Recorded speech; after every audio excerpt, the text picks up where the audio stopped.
This is fucking stupid, man.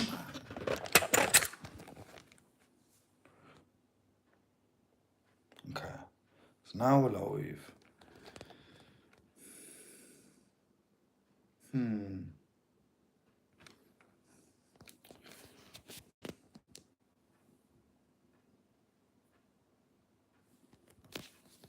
Okay, so it has to stay like that. As you can probably tell, this is a test of the first live, but this is definitely something I want to be doing moving forward. I'm just working out the kinks. I've never done it on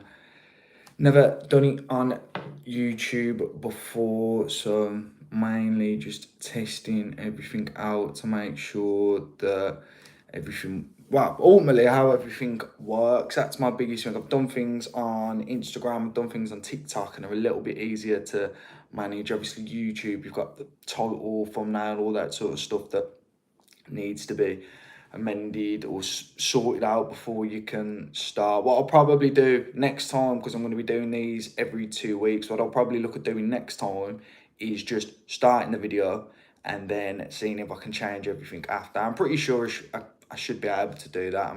You can do that on most platforms anyway. So that's got me fixed there. I always hate starting new things like this because of these sorts of reasons. It's just, no, I'm not used to it ultimately. I think that's the biggest thing. There's loads of buttons down here. So that's how to reverse the camera, that's the mic, that's retouch on. No, I don't want that on. Yeah, just again, bit of a play. I don't know what that, but I don't want to touch any of these buttons until I know 100%. Hey Ahmed, how's it going? You alright, man? So yeah, so ultimately the full idea of this is to just start expanding the social media platforms that I'm posting on, starting to show how other creators, how other businesses can start using these things, because I know YouTube gets a really, really sort of scary shadow over the top of you. People are worried of YouTube because of the time investment, because obviously it's long form content. There's this sort of stigma that you've got to do all of these big amazing edits and you've got to cut everything every 3 seconds and you've got to post 16 times a week, and I just don't feel like that is fitting for everybody. Now if you're a creator, a big creator who's got a lot of short form videos going out there and thinks, you know what, I'm going to turn it towards long form, then yeah, because you've already got that set fan base, and then you can bring that fan base over to YouTube, and it's probably going to be worth more to you to be pushing your short form content viewers over to your long form, and then it's worth you spending that extra time. However, me personally, I don't feel that there's a need to get scared of YouTube. Hi, how we doing?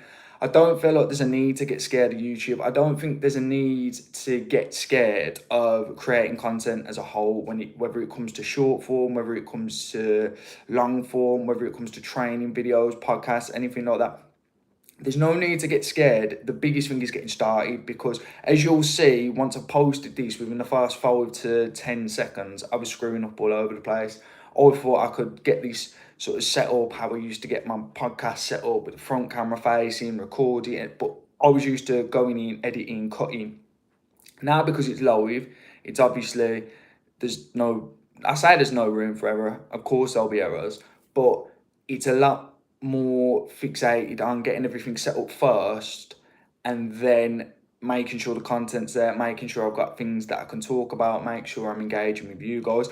I'll be honest, I didn't realise that it was this format. I thought, again, YouTube, it was going to be sort of landscape, 9:16 or 16. I always get the two mixed up, but ultimately it's a new path that we're taking. It's a new way for me to obviously speak to my audience. It's a new way for me to produce content, and it's good to learn. If you're within the social media space and you're looking to either get clients or you're looking to build your audience, it's a good practice to learn lots of platforms. I know a lot of people get very comfortable on one. Me myself, I like Instagram because I just think it's got the full package, but there's benefits, there's cons and pros to all platforms. At the end of the day, if you're a video editor, X isn't I wouldn't necessarily say something like X or LinkedIn should be wiped off the cards completely. I still think there's a benefit to you being on that platform or to being on those platforms. Now, if you're a video editor only on those platforms, then I think it's a little bit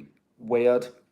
So again, this first live is mainly me sort of ultimately learning YouTube live. As I mentioned before, I've done Instagram, I've done TikTok, I've done the podcast where you post the videos, but YouTube live is something a little bit different. I actually have clients that host the lives and they do really well, to be honest, they do.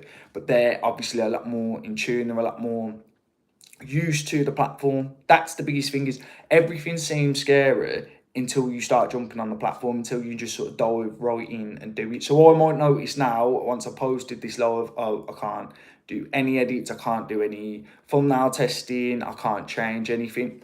I'll be completely honest, I really do not know. And I'd rather know and be able to speak about that with my clients than to say to them, yeah, do YouTube lives, because I've heard all these amazing things and never had any personal experience with it. I'd always recommend that, no matter what client you've got, whether you've got a client and you've been within the field for years and they're doing a different platform, just test. Always be testing. So I'll move straight into the content anyway. I've got my laptop in front of me just to prompt, because otherwise I'll end up rambling on about how bad I set this initial live up ultimately. And the headline for today is basically how your content could potentially be at threat if you're not up to date with sort of Google's latest trends, how they're checking spam alerts, how they're now going to be moving forward, optimizing their what was SEO to GEO. And I know many creators have spoke about this. If you've heard of Gary Vee, he's touched on this massively. Of the way that people search for things is massively changing. Now, I'm not saying people don't use Google. Of course they use Google, but a lot more people are using ChatGPT or AI platforms than 5 years ago, obviously. So that naturally means that the way that they're looking for things, the way that they're searching for information is going to change. It's going to evolve. Businesses need to be ready to evolve with it. So it's very good to make sure that your SEO on your website and within your YouTube, on your videos, in your blog posts, whatever it may be, even Instagram starting to implement it massively now within its captions. Of course, it's good to make sure your SEO, I'm not saying in this video to scrap SEO completely, it's still a key part.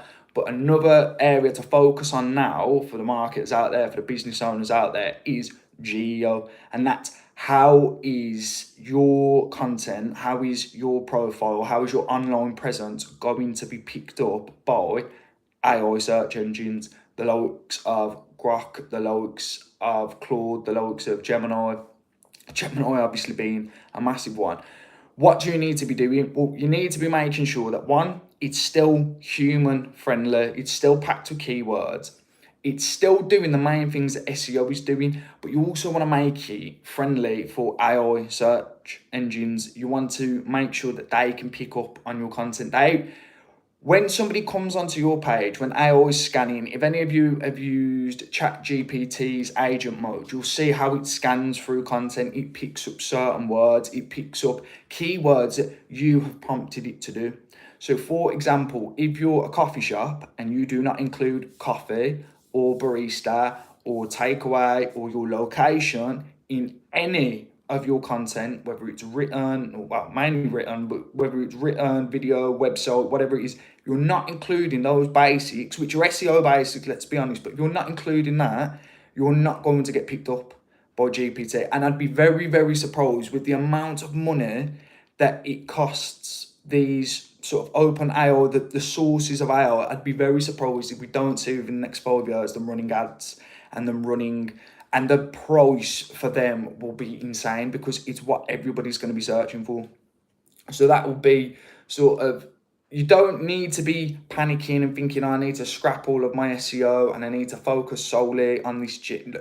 It's not like that, but you need to be aware of these things. When you're creating your content, when you're writing your copy, when you're setting everything up like that, you need to be making sure that you have this in mind, making sure that you as a business owner have this in mind, making sure when you're working with clients, you have it in mind. Even if you're just creating content for you creating content, you still need to make sure that you have all of this within your arsenal, within your playbook, because otherwise there's going to be people that are steps ahead of you, and then by the time you actually realise what you need to be including, I don't want to say it's too late, but you've got a massive amount of, you've got a full game of catch up to be playing then, and that's something that you don't want. You want to be able to keep on top of these sorts of things. So that's the GEO to SEO. And then, so this is about the AI-powered personalisation at scale. So brands are using, GPT tools to personalise content sort of in real time. So what that means is things like emails, ad copy. As many of you know, people are using AI to customize it so they don't sound too generic. So they're ultimately loading in templates, they're loading in copy, videos, Google Drive files, that sort of stuff that makes that GPT customized to them. Now, this is massive when you're managing socials for clients. Without a doubt, it's something it's probably one of the first things you should be doing, is basically making sure that the GPTs you're using for that client are focused on that client. They sound like that client, because you need to be making your brand, their brand is their brand, they've built it up. If you then come in and everybody's just commenting, you sound like a robot, you sound like AI, you've got all of these words in that only AI uses, it doesn't look good on you. And same for yourself. If you want to speed up the process with your copy, if you want to speed up the process with your descriptions, with your captions, with your websites, emails, whatever it is, you want to have your own GPTs. As soon as you know how to do it for you, then it's going to be much easier for you to be able to do it for your clients. So again, I always say, if something new comes out, test it on your accounts first. That's why it's so important to be on socials, because if you're on social media and if you're on as many platforms as possible, or you're testing new trends all the time and you're finding out what works, what doesn't work, and you're, even if you're not seeing massive amounts of growth, but it's that one trick work. I'm not saying everyone here is chasing 100,000 followers or 1 million followers, but you're on socials. It should be your playground. It should be your testing ground for your content. So then when your clients come in, you can then do the same thing for them. And same if you're a business owner. If you're a business owner, I'm not saying you spend all of your time, because there's obviously going to be more higher value sort of return activities you can be carrying out in your business than reading blog articles on SEO and GEO and all that sort of stuff. But you should still have a base knowledge and a decent understanding, or a foundational understanding of what is happening within the world of content creation, because we all know how big social media has blew up within the past 15, 10, 5 years. Where's it going to be in another 5? Some of the biggest brands are now made on social media. They're not made in the sort of brick and mortar worlds, tech companies, everything like that. They're all made on social media. They bring a following to social media, and that's where the marketing's done. So again, whether you're a plumber, whether you're a coffee shop, whether you're a florist, a barber, whatever it is, you might be a physical business. People need to see you, need to actually come and visit you. But it still doesn't mean that you can't spread the word globally, because it's not every single day that somebody needs a barber. It's not every single day that somebody needs a florist. It's not every single day that people need your business. But if you're on social media all the time in their local area, they know where you are, they know your business is located, because what's going to happen is they'll see a reel from you, they'll see a piece of content from you, or a message from you, whatever it is. They'll see something from you, and then they'll notice where your store is. That's what's going to happen. They might not know you exist right now, but it's like anything. If you're thinking of getting a new car and you're thinking of getting a BMW or something like that, before you know it, you are seeing that BMW absolutely everywhere. It's going to be the same with your business. The second that they see something from you, they see your brand, you're recognisable, they understand what you actually do. They're not sitting there questioning for 1 second what service you provide or what products you provide. They know exactly what you do. The second they go past or near your store or one of your franchises or whatever it is, they'll know it's you straight away.